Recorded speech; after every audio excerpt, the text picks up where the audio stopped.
Today on Locked On Canadiens, sure, the Canadiens lost again. Yes, their goaltending can't make a save. Sure, all of this is going poorly. Jake Evans is hurt, but guys, Joe Veleno finally scored a goal.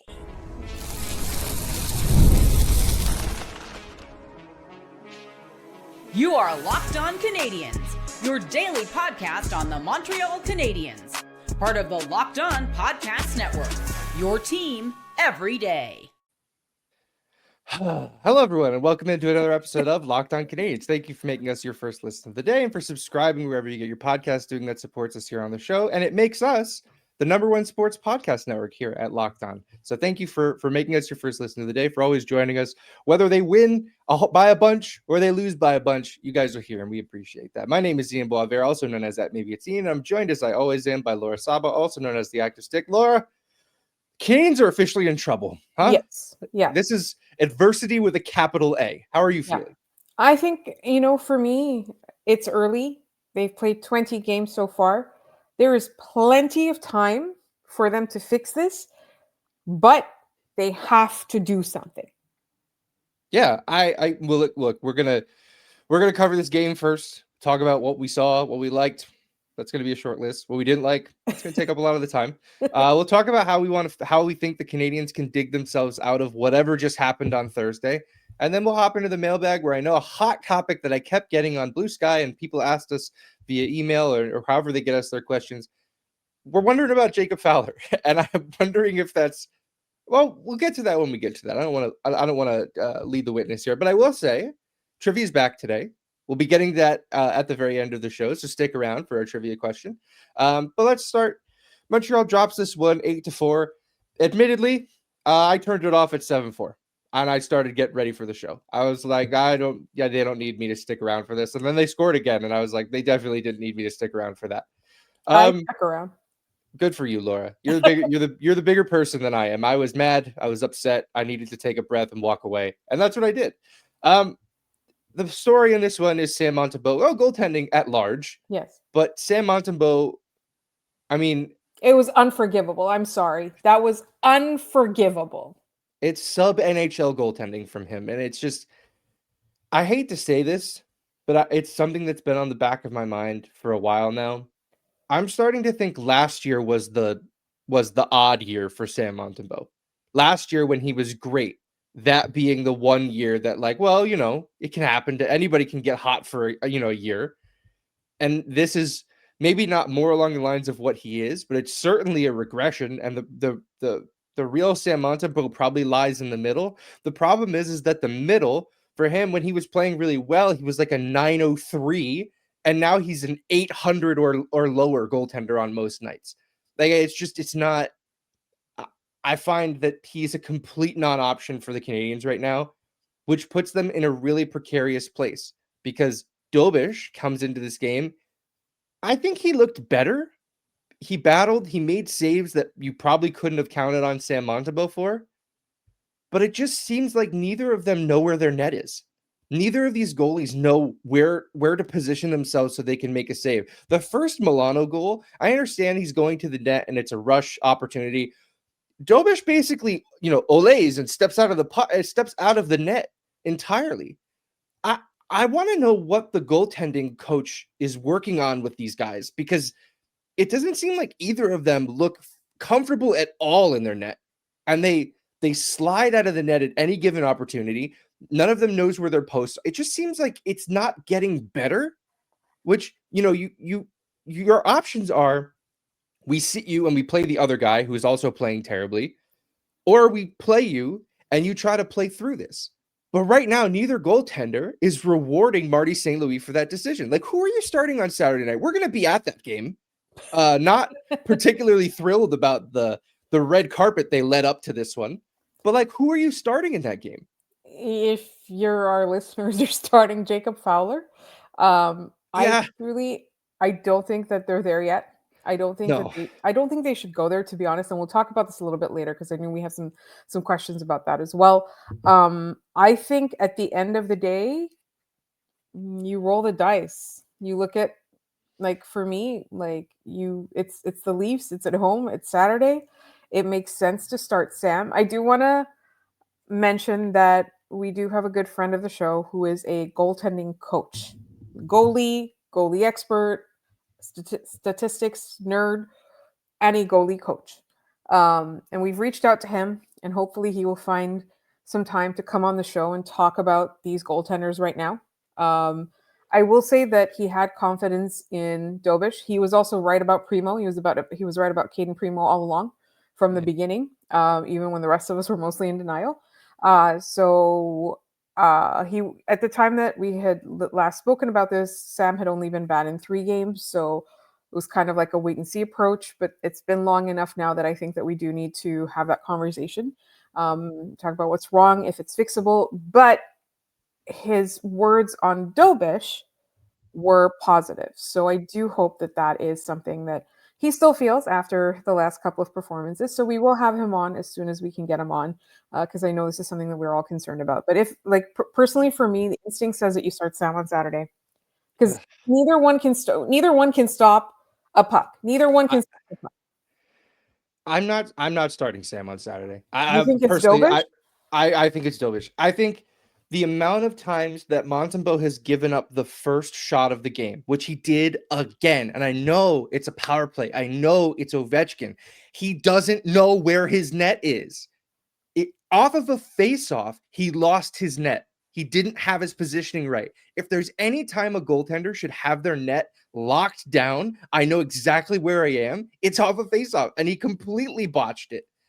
Marty Baron on the TSN broadcast pointed out that I forget what goal it was, but I think it was one of the Ethan Frank ones, or I don't remember. But he's essentially guessing the whole way that the guy's going to shoot blocker, and that's why he's sliding to his right to cheat blocker, and the guy goes high glove, and it's by him before you can react.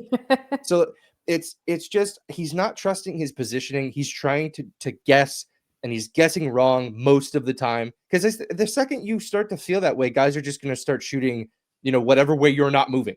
Yeah. I feel like it's also important in this one. Tom Wilson takes a run at Jake Evans. Look, I think it was a charge. I think that kind of hit is no longer called charging in the NHL because the game is so fast that referees feel like, well, every hit could be called charging. And I think that's right to a certain extent, but that was an egregious one. It was late. Puck was gone. He took 3 more steps and finished his check. It was high. He finished through at the elbow. Jake Evans left the game, came back, and then left the game again. So I'm not sure what to make of that. We'll talk about more on how to fix this later, but I don't think it can be understated how large of a loss this would be to the Montreal Canadiens. It would mean that your centers are currently Nick Suzuki, Oliver Kapanen, Joe Veleno. Those are your centers. Maybe you're probably calling up Owen Beck to play in the next game, right? To play 4th line center. I mean, thankfully, Joe Veleno looked good in this one. He scored a goal. What a goal. But also after the goal, it seemed like he was like, I'm actually incredible. I forgot. I'm a really good hockey player. I was a 1st-round pick. Did you know that? I think like that part of him came. There was the one play from Veleno where he blocked a shot and it looked like his leg exploded. He just looked like, ow, I guess I'm done. And then he gets up and he goes, actually, I'm fine. And he goes the other way and gets a scoring chance. Like, it was really funny. Just Joe Veleno finally figuring it out in this game, I thought was interesting. But like, if they lose Jake Evans for any extended period of time, like and we'll talk about this more and how to fix it, they're cooked. Like, they have to make a trade at that point. What did you make of that hit? What did you make of that play? Like, I didn't like it. They scored immediately afterwards, Washington did. Yeah, so it felt very much like when he ran over Carrier in the playoffs. I think that should have been called, and if it had been called, there might have been no goal, and the entire trajectory of the game would have been different. I don't think that the Canadiens aren't standing up for their teammates. I don't think we're in that sort of level of like apathy or toxicity or whatever. But I do think that the like Arbor Jacki should have picked that spot. I think, personally, he should have done something, right? Taking it out on him. I know he tried to fight Tom Wilson and Tom Wilson declined. Well, then like slam him into the boards. Like, nobody was physical with these guys, and that really bothered me. Yeah, Tom Wilson didn't make an impact on this game by fighting Arbor Jacki. Arbor Jacki doesn't need to fight Tom Wilson to even the score. Go lay out Sonny Milano, who's running all over your team. Go lay out, 150-pound soaking wet Ryan Strome. Go hit somebody, man. Put somebody into the glass. I was Ryan really frustrated. Strome was more willing to fight Yeah. than Arbor Xhekaj was. I'm like, man, what are you here for? I think there are a lot of fans who still believe in the deterrent aspect of guys like Arbor Xhekaj. You watch that game and you tell me any of that mattered. I think every time that somebody talks about that from now on, I'm going to point to November 20th against the Washington Capitals and say that didn't happen. It does not happen. Arbor Xhekaj is supposed to be there for moments where Tom Wilson runs amok, and he did, and Xhekaj did nothing. And he was stapled to the bench for most of the third period, and I wonder why. I wonder if that had something to do with it. Like, if you're not doing that, Arbor, what are you here for? Exactly. I was genuinely shocked and incredibly disappointed by that from him. Like, if he's not doing that, whenever Caden Gooley is healthy, guess what? You're not playing. Like, there's no other aspect of your game that is important enough to keep you in the lineup. That was supposed to be your calling card. All right, we have to move on. When we come back, we're going to talk about how to fix this. Maybe some trade options, and maybe we'll talk about how many games the Canadiens have actually been truly bad in this season, because it seems like we're prisoners to the moment right now. Let's expand our look back towards the entirety of the season so far, and we'll get into that in just a minute here on Locked On Canadiens.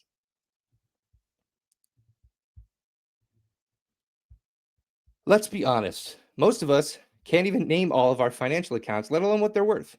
Between 401ks, savings, and investments, it's easy to lose track, and that can mean leaving money on the table. That's why I started using Monarch.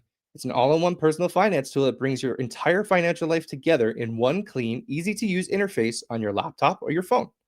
It helped me organize my accounts and track my spending and get a better handle on my investments, all without having to touch a spreadsheet.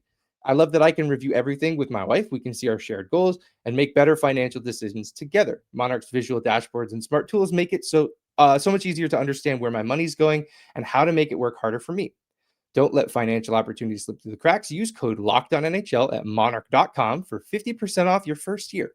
That's monarch.com, code LOCKEDONNHL for half off your first year. You guys, I am so excited about the new clothes I got from Doer. I've been reaching for my new Doer jeans for everything. They're comfortable, so I can wear them around the house, but they also double as casual attire for work when I go into the office or if I'm going out to hang out with some friends.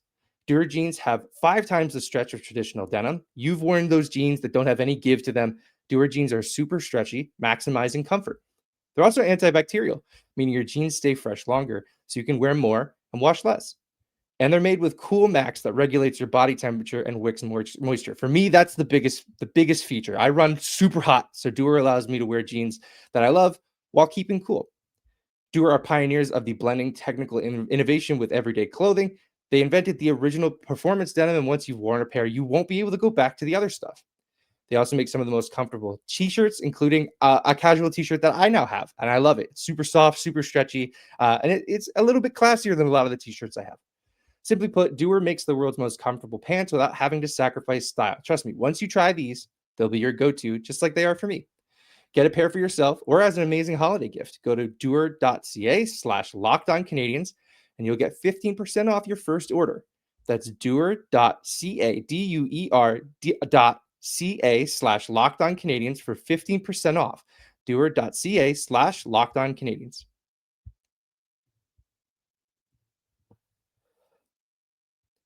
All right, we are back. Let's fix this, Laura. We're fixers. We're going to solution here. We're going to figure out what's going wrong with this team. But first, let's look back. Let's try to figure out how many games the Canadiens have been actually bad in. They've played 20 games so far this season. Let's do this rapid fire. Okay. We'll start very beginning of the season. A 5-2 loss to the Toronto Maple Leafs. Were they bad? They actually played well. Really well. They played well. Really well. Bad bounces. Bad bounces. Yeah. 2 empty net goals in that game. No issues. Yeah. 5-1 win against Detroit. Obvious. They played well. 3-2 win to Chicago. Good. They played well. It was very disjointed, but they played well. Yeah. 5-4 win to Seattle in the home opener. That was incredible. Good. Really fun game. 3-2 win against Nashville. Good. Played pretty well. 4-3 loss to the Rangers. I remember them playing okay in that one. I remember being frustrated by it. They blew a lead in that one. That was in there. They can't hold a lead. Now they can't get a lead. So I guess maybe I would take that right now anyway. I would say okay. I would not say bad, though. I would not call it a bad performance. Yeah. 4-2 win over the Buffalo Sabres. That was good. Good game.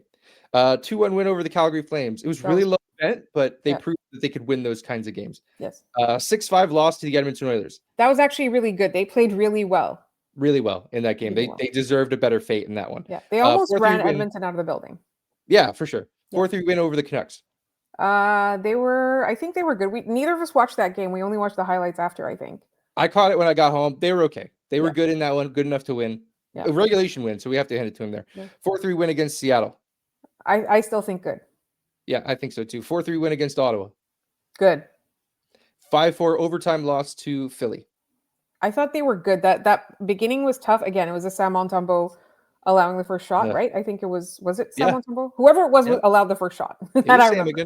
Yeah. Yep. But it was good. They were good. Yeah, New Jersey 4-3 overtime loss. I thought they were good in that one. Yeah. I thought that that game could have gone either way against a very good team. 6-2 win over the Mammoth. Really great. They were really, really good.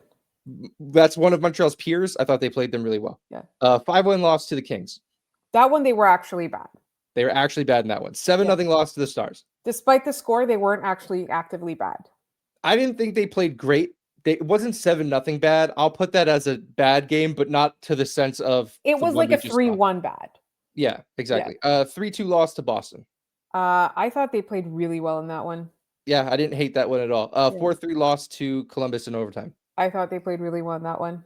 And this one against Washington, 8-4. They were bad. Horrible. They were so actively bad. So how many actively bad did we count? 2? Maybe 3. Yeah. Out of 20 games. Right. I mean, I think it's tough because they're now at 500, I believe. I believe they've won as many games as they have lost. And they're above, in a 5-game losing Bettman 500. Yeah, exactly. It took a 5-game losing streak for them to get there. So I guess that is what it is. What do you do next? What do you do to fix this? What's the first? You're in charge of the team, Laura. What are you doing first? You bite the bullet and you pay. The Canadiens didn't want to do something because the options out there were too expensive. At this point, you got to pay a price. You got to figure out who's absolutely untouchable. And if you have to throw in an extra prospect or you throw in extra picks or whatever it is, you do it. Because also, this is crucial. You're also messing up the market for other GMs. That too. And you got to fix it, right? Because at this point, it's too early to throw in the towel. It's too early to lose the season. And this is the thing, you still have talented players. You've got really bad luck with injuries. And for whatever reason, something is profoundly wrong with your goaltending, right? So you either fix the goaltending issue, which I know we're going to talk about in the third, and I really am against calling up Jacob Fowler at this point. And I will say that multiple times. Do not rush Jacob Fowler. He's going to be amazing. Do not get in the way of that. But you got to fix it. You got to get a center. You have to stop saying you're going to try and fix it internally. You got to call up people and annoy them until they give you what you want. Yeah. And it's coming at an opportune time because according to a lot of the insiders, I was listening to the Chris Johnston show earlier today. Teams like Nashville are open for business. They're at the point where they're recognizing, look, we're toast. We're scrapping this. Maybe we'll get McKenna. So I think like Nashville, we pointed out, obviously Ryan O'Reilly would be a big get. That's going to cost a lot. Eric Holla might be a guy that's available. Left-hand shot center, kills penalties, can chip in offensively a little bit, can play physically. Like these guys are out there. You just have to be creative and find one. The challenge is I don't see the Canadiens being able to make a hockey trade right now because they don't have any extras or they don't have a surplus right now to be able to deal from. So it would have to be a futures for rentals sort of move. Are you trading for a goalie right now? I don't know yet. I don't think so, because I think that they're still so sold that Montembeault can be that guy. I'm less convinced now than I ever have been. I mean, he's not like he just threw away an Olympic shot. If we're being realistic about the season that he's had, he could have been. I mean, if he played like he did last year, he might be he might be Canada's first option to be the starter in Italy in the Olympics, and he's played himself off of the roster. Is how bad he's been. And this is the thing, like I'm not him. I don't know him. I'm not a goalie. I'm not a goalie coach. We are going to ask Dylan this. But do you think the pressure of trying to make that Olympic team had anything to do with his performance? I don't know. Maybe. But if if pressure is something that gets you, I don't think you can be the goaltender for the Montreal Canadiens, especially not this Montreal Canadiens team. So, like, if that's the case, find another goalie. He can't do it. If Sam Montembeault is cracking under the pressure of making an Olympic team, he cannot be the goaltender for the Montreal Canadiens when they're trying to be a playoff team. The pressure there is not all that different.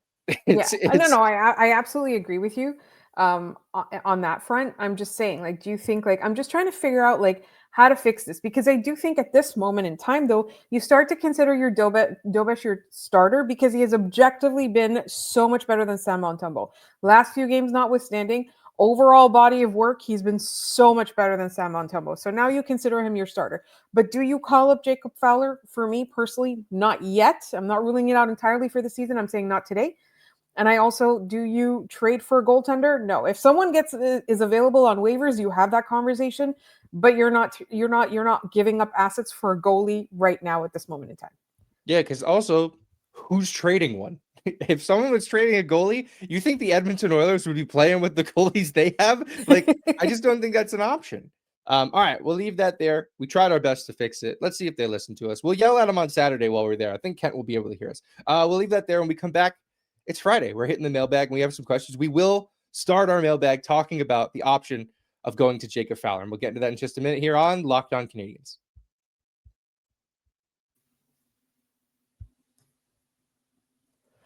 Let's be real. Making excuses doesn't solve anything. We've all heard them before. It's just stress, I'm tired, or it happens to everyone sometimes. But when it comes to performance, sometimes your body just needs a little extra support. And that's where Regression comes in. Regression.com offers fast-acting, doctor-prescribed treatments for ED designed to help you stop making excuses and start making moves. Regression makes it easy to get started. You just connect with a board-certified doctor 100% online. No awkward waiting rooms and no in-person appointments. If prescribed, your treatment ships discreetly straight to your door. The process is fast, simple, and private, and it's all handled by real doctors. It's about confidence, connection, and getting back to the moments that matter. Visit rugiet.com/LockedOnNHL to get 15% off your first order. That's rugiet.com/LockedOnNHL. And don't forget to use our code LockedOnNHL so they know we sent you. Regression. Stop making excuses and start making moves. This episode is also brought to you by FanDuel. The NBA is back, and there's no better place to get in on the action than FanDuel, the official sports betting partner of the NBA. Even if you miss the start of the game or you want to ride the hot hand, FanDuel has live bets on everything from who will score next to fourth quarter comebacks. Plus, you can even combine your live bets into a same-game parlay for a shot at a bigger payout. It keeps every game exciting, especially when your team's making that late push. Right now, FanDuel is giving new customers $300 in bonus bets when your first $5 bet wins. So head to FanDuel.com to sign up and play your game with FanDuel, the official sports betting partner of the NBA.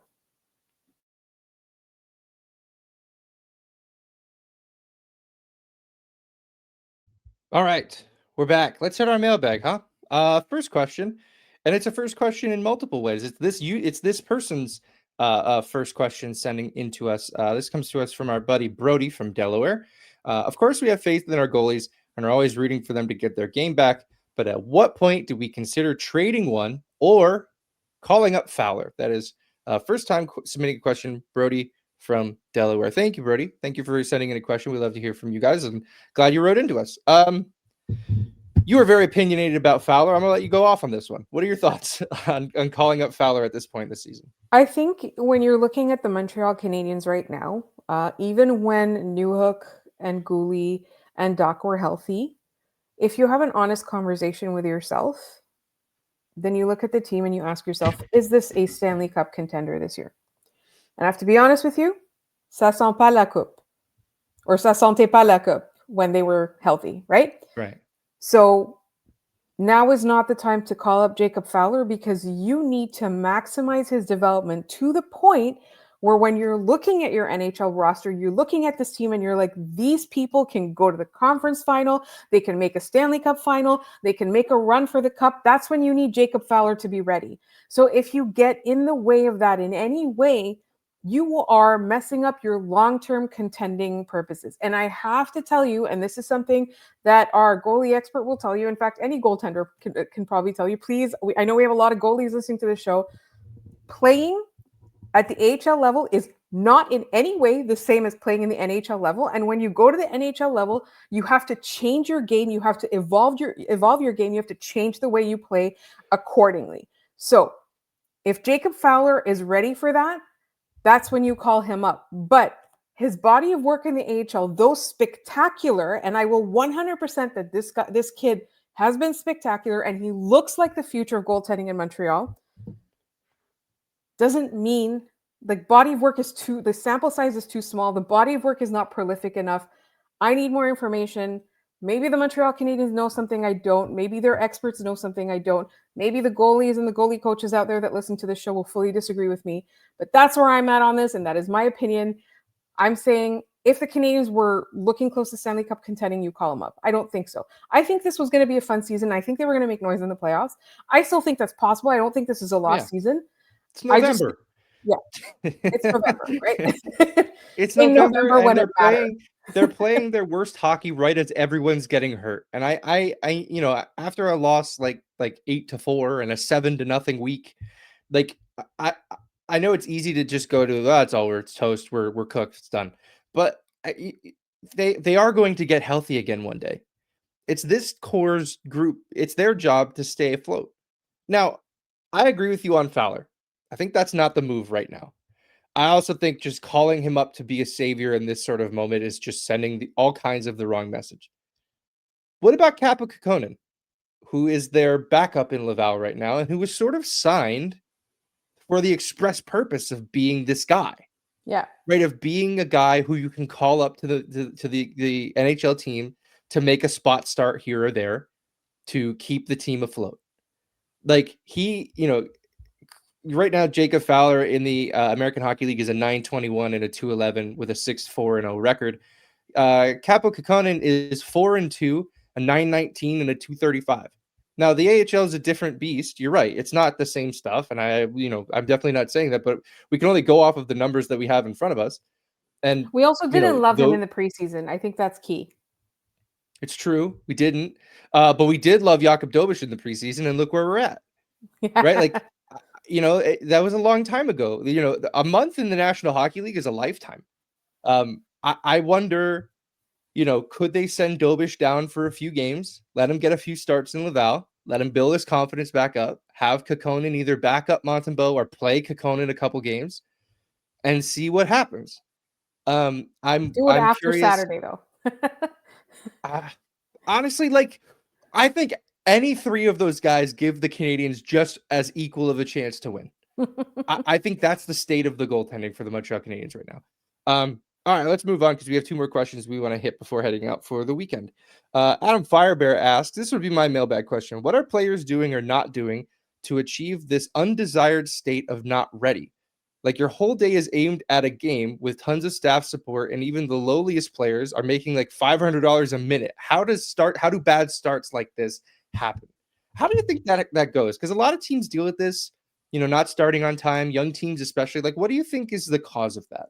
I think it's between the ears. I think they allow themselves to get distracted and not be focused. And I do want to point to, and we've been praising him a lot this season, and I think it's 100% deserved, right? Mike Matheson. Like in context, if you look at this team, he's the grandpa of the team. He's not even the dad of the team. Like he and Brendan Gallagher are in grandpa status right now, right? This man has not missed his footing, like maybe once or twice. He had one bad period in the 20 games that we've seen. And then that wasn't like as bad as everyone else. Mike Matheson shows up every game ready and he does all the right things. He knows where to be. He knows what to do, right? That is a veteran move. Noah Dobson, to a lesser extent, I didn't think that he was that great tonight, but he's played 400 games in the NHL right now? Sure. Sounds right. I won't question that. Yeah. I think he hit 400 a couple of days ago. Yeah. Anyways, it's a lot of game for a guy that young, right? Yeah. He too has been better than the others. He too has been more ready than the others. And if you look at Brendan Gallagher's body language, it's not his desire and his mentality that is preventing him. It's literally like the physical state of his body. He's getting older. All those guys are showing up on time. I really do think that it's because they've figured it out. They figured out how to focus. They figured out how to be grown-ups. They figured out how to tune everything else out. Whereas everyone else is letting the emotion be bigger than them. And I would like to point out that Nick Suzuki, even though he's battered, is still doing the same thing. But Nick Suzuki is kind of like the captain. He is the captain. He's got it, right? So I don't have a problem with his starts. I don't have a problem with the way he's starting. But I think a lot of people are getting distracted, and they are also getting rattled. And I have to say this, they are getting rattled by Sam Montembeault not being able to stop the puck in the early going. Yeah, and I mean, even his body language was getting bad. Like on the goal that got him pulled from Ethan Frank, it goes under his glove, and Montembeault typically doesn't react, but he threw his hands up, he threw his head back, and it was like, oh, so you're done. Like that, you've decided the game is over. As soon as your starter is losing his cool like that, you know, you are at Jordan Binnington type level meltdown. Although it's, you know, obviously not that bad, but that's the kind of player that has those. All right, last question. Logan Jurgens asks, heard in the Wednesday episode that Ian is going to his first game in the Bell Center this Saturday. Back in July, we decided to fly from Florida to Montreal Saturday to spend a week in Quebec. The first purchase was tickets for the game at the Bell Center. This will be the first hockey game for the kids and first time in the Bell Center for all of us. Any tips or advice for the game? Laura. Yes. So where I'm going to turn to you are my Montreal Sherpa when I go up at the end of the week. What are your tips for seeing a game at the Bell Center? Okay. So if you want anything outside of the Bell Center, like food, drinks, all of that, that's the third segment of the October 3rd episode. So go look that up. I'm not going to waste any time. We're almost running out of time. The Bell Center. Doors open 90 minutes before the puck drops. Get there early. Give yourself a chance to walk around the concourse. Just take it all in. The line at that point for Tricolor is going to be crazy. Like they do kind of like make you go through a line and you can't go backwards and stuff. So be careful. Be prepared. Be ready. And I think you want to be able to enjoy it before it gets so crowded that you can barely get through, because it does do that. Even though the concourses are pretty big and comfortable, the Bell Center is always full. It's always full. Even tonight, when the Canadiens were bad, objectively bad, the crowd was still doing its job, right? Definitely do that. And I think the other thing that you really want to do is like take some time to sit in your seats and just kind of be. I know that's something that Ian likes to do already. I love it. Yeah. Every arena I've ever been in, I can't even give that tip for the Bell Center specifically. Yeah. Every arena I've ever been in, I get there early before warm-ups even start, and I just want to experience the arena. I want to look around. I want to take it all in. These places are cool buildings to be in, man. Yeah. Like they're fun. I love that aspect. Thank you for saying just be in your spot and be. I think that's a very Zen way of looking at it. Yes. A couple of other things I will say is that if you are in the upper bowl, there's 3 bowls. This lower bowl is fine. Upper bowl, the steps are really steep. You're going with your kids. Hold on tightly to them. Do not let them get away and run off. I'm always scared that I'm going to fall. I cannot imagine having a child fall down those stairs. So be super, super careful. Most people are very respectful. If you are there with, like Boston fans or Leafs fans, just don't engage. Don't engage at all. Because sometimes some of those people are extremely inebriated and they're just looking for a fight at the Bell Center. Like they specifically show up to antagonize Habs fans in our own barn. So you just want to stay away from them. A lot of people are really friendly. Try to find Yuppie if you can. He does walk around. I think he stays in the lower bowl. Like I can't remember if it's a 112 his section or something like that.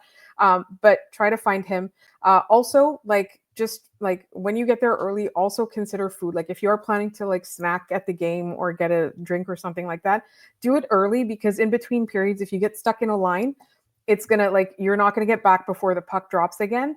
And it's the same thing with the washrooms. Go early before the game. I know you have kids, so it's like easier said than done. And another tip, and there's a hotel that's like a block up from there. I'm not going to name it so I don't get into trouble, but the washrooms there are clean. Good to know. That was an incredible. That was you. Are you a travel agent? Like that was we went powerful long. Stuff. Yeah. We did go All long. Right. Well, Logan, I hope that helps. I'm sure I was listening intently and taking mental notes of that, because I'm going to need all of that coming up very soon. Oh, also one more thing. Purse policy, tiny purses. Get like a fanny pack or something like that. If you have kids, sometimes they're a bit more lenient, but no backpacks, no big purses. They will make you go away. They won't confiscate them. They will make you go get rid of it. Yep. Don't be late. Yeah, that's becoming a trend across most buildings, which is unfortunate, but it's the way of the world. All right. Thank you for that, Laura. And thank you all for writing in your questions. We appreciate it. I know it hasn't been a great week for the Canadiens, but I think I've enjoyed what we've done on the show. I hope you have as well. Yeah. Trivia is making its triumphant return, and I picked quite a night to do it. Not about the Montreal Canadiens, but about Jeff Petrie. Jeff Petrie just played in his 1,000th NHL game. He had a really cute moment where he brought his family out there, and all of his boys were wearing his different jerseys that he wore in the National Hockey League, which I thought was an excellent touch to the fact that he took in all of those teams. He played most of them with Montreal. 508 of those 1,000 games are as a Montreal Canadian. But so this one's about Jeff Petrie. His first 2 points as a Montreal Canadian came at home in back-to-back games. The first one, an assist against Florida, and a goal against Tampa in the next game. The same player Petrie set up in the Florida game set him up for his goal against the Tampa Bay Lightning. Who is the player who was in on both of Petrie's first 2 points as a Montreal Canadian? If you have the answer, put it in the comments down below this video. Send it to us any way you know how, and we'll give you a shout out on the next episode of the show. And that is going to do it for us today on this episode of Locked On Canadiens. Thank you, as always, for making us your first listen of the day and for making us the #1 sports podcast network. I love saying that, part of the Locked On Podcast Network. We are your team every day. You can find the show Locked On Canadiens everywhere we are posting things. Instagram, Blue Sky, and TikTok primarily. LockedOnCanadiens@gmail.com is our email. It's the best way to get in touch with us if you have a mailbag question or something you would like us to read aloud on the show. We love getting mail from you guys. Send them in to us. We will do our best to get to each of them on the show as we can. You can check out your Locked On NHL for your next listen. They cover every game on Locked On NHL Game Night. Sometimes we make an appearance, although Canadiens haven't been so hot, so go check it out for the other teams. Locked On NHL is available anywhere you get your podcasts, including here on YouTube, so go check them out. You can find me at Maybe It's Ian. You can find Laura at The Active Stick. Thank you so much for tuning in. Enjoy the weekend, and we'll see you guys on Monday.